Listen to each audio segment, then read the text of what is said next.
পুঁইশাক তো অনেকভাবে রান্না করে খেয়েছেন, একবার হলেও এইভাবে পুঁইশাকের ভর্তা তৈরি করে খেয়ে দেখবেন।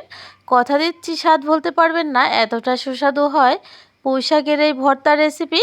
হ্যালো এভরিওয়ান, আসসালামু আলাইকুম, welcome back to my channel. সবাইকে ওয়েলকাম করছি নতুন আরও একটা রেসিপি দেখার জন্য। আজ আমি তৈরি করে দেখাবো পুঁইশাকের ভর্তা রেসিপি।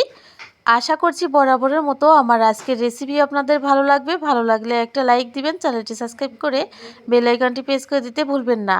চলুন তাহলে আর কথা না বাড়িয়ে মূল রেসিপিতে চলে যাই। এইখানে আমি বেশ কিছু পুঁইশাকের পাতা আগে থেকে পরিষ্কার করে ধুয়ে রেখেছি এবং পাতাগুলো আমি খুব সুন্দর করে গুছিয়ে নিয়েছি, দেখেই বুঝতে পারছেন। এবার এই পাতাগুলো আমি এক সাইডে ভাঁজ করে নিচ্ছি। সেই সাথে আমি একটা ছুরি নিয়ে নিচ্ছি আর এই পাতাগুলো এবার আমি কুচি কুচি করে কেটে নিব। যতটা সম্ভব আমি চিকন করে কেটে নিচ্ছি, আপনারা দেখেই বুঝতে পারছেন। ঠিক সেম প্রসেসে সম্পূর্ণ পাতা কিন্তু কেটে নিতে হবে। আর এখানে কিন্তু আমি পুঁইশাকের বড় বড় পাতাগুলো নিয়েছি, যে পাতাগুলো বরাবরের মতো নষ্ট হয়ে যায়। আপনারা নষ্ট না করে এইভাবে ভর্তা করে খেয়ে দেখবেন। কথা দিচ্ছি স্বাদ বলতে পারবেন না, এতটা সুস্বাদু হয় এই ভর্তা রেসিপিটি। সম্পূর্ণ পুঁইশাক কিন্তু আমি ছোট ছোট করে সাইজ করে কেটে নিয়েছি। এবার আমি চলে যাচ্ছি পরবর্তী স্টেপে। চুলায় একটা প্যান বসিয়েছি, প্যানের মধ্যে দিয়ে দিচ্ছি 2 টেবিল চামচ সরিষা তেল। তেলটা গরম হয়ে আসলে বেশ কয়েকটা শুকনো লঙ্কা ভেজে নিচ্ছি। লঙ্কাগুলো একটু কড়া কালার করে ভেজে নিতে হবে। তো আমার লঙ্কাগুলো ভাজা হয়ে গেছে, এবার আমি লঙ্কাগুলো তুলে নিচ্ছি। এবার এই একই তেলের মধ্যে আমি দিয়ে দিচ্ছি বড় সাইজের একটা পেঁয়াজ কুচি আর সেই সাথে 5 থেকে 6টা কাঁচা লঙ্কা কুচি। সাথে দিচ্ছি আমি বড় সাইজের একটা রসুনের সম্পূর্ণ কোয়া। রসুনের কোয়াগুলো আমি মাঝখান থেকে কেটে দিয়েছি। এবার এই উপকরণগুলো আমি হালকা ব্রাউন কালার করে ভেজে নিব। খুব একটা কড়া করে ভাজার দরকার নেই।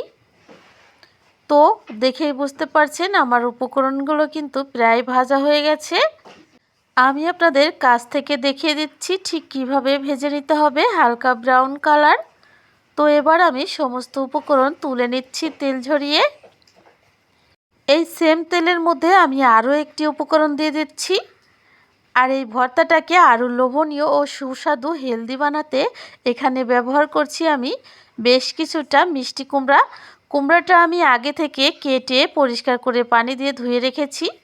এবার আমি তেলের মধ্যে কুমড়াটা দিয়ে সামান্য লবণ ও সামান্য হলুদ অ্যাড করে দিচ্ছি। এবার নেড়ে চেড়ে আমি হলুদ ও লবণটা কুমড়োর সাথে মিলিয়ে দিচ্ছি। এবার জাল করে নিতে হবে 1 মিনিটের মতো, মাঝারি আছে। 1 মিনিট পর উল্টে পাল্টে মিষ্টি কুমড়াটা নেড়ে চেড়ে দিতে হবে। প্রায় 3 থেকে 4 মিনিট সময় নিয়ে মিষ্টি কুমড়াটা ভেজে নিতে হবে।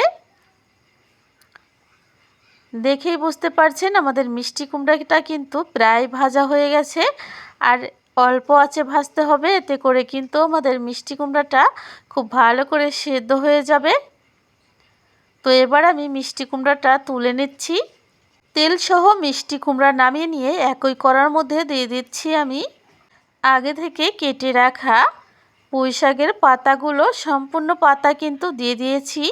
এবার আমি এখানে দিয়ে দিচ্ছি 1/2 চা চামচ লবণ। লবণের উপরে আমি সামান্য পানি দিয়ে দিচ্ছি, অবশ্যই এই পানিটা দিতে হবে। তো জাল করতে হবে 2 মিনিটের মতো। ফিরে আসলাম 2 মিনিট পর।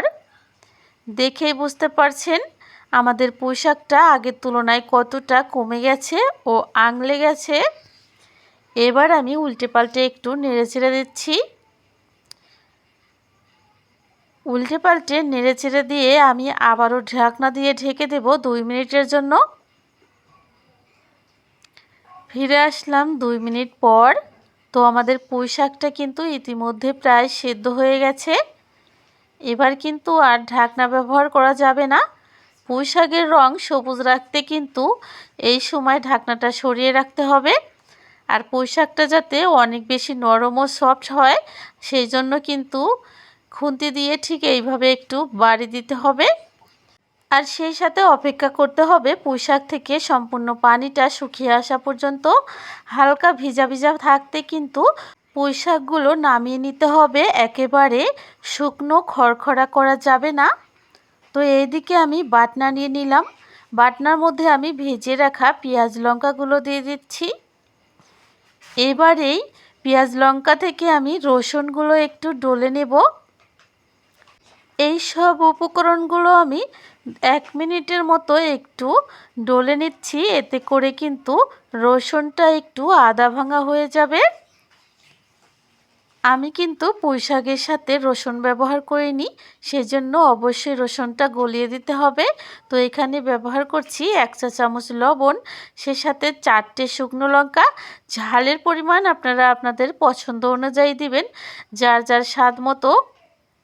এবার আমি সমস্ত উপকরণ আরও একবার খুব ভালো করে ডলে নিচ্ছি, তবে একেবারেই কিন্তু ম্যাশ করে ফেলা যাবে না। এবার অ্যাড করে দিলাম সামান্য কাঁচা পেঁয়াজ। আপনারা চাইলে কাঁচা পেঁয়াজটা স্কিপ করতে পারেন, তবে দিলে কিন্তু ভর্তার টেস্ট দ্বিগুণ বেড়ে যায়। এবার আমি দিয়ে দিচ্ছি ভেজে রাখা মিষ্টি কুমড়াগুলো। এবার এই মিষ্টি কুমড়াগুলো আমি সমস্ত উপকরণের সাথে ভালোভাবে একটু মেখে নিব, তবে একেবারে ম্যাশ করে ফেলা যাবে না। সেই সাথে দিয়ে দিচ্ছি আমি সেদ্ধ করে রাখা পুঁই শাকগুলো। আমার পুঁই শাকগুলো কিন্তু এখনও হালকা একটু কুসুম গরম রয়েছে।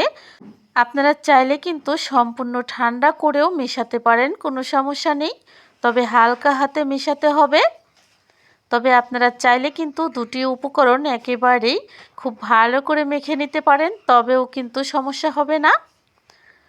তো এবার আমি দিয়ে দিচ্ছি সর্বশেষ উপকরণ। কুমড়ো ভেজে যে তেলটা তুলে রেখেছিলাম, সে তেলটাই কিন্তু এখানে অ্যাড করছি। আপনারা চাইলে কাঁচা তেলটাও দিতে পারেন।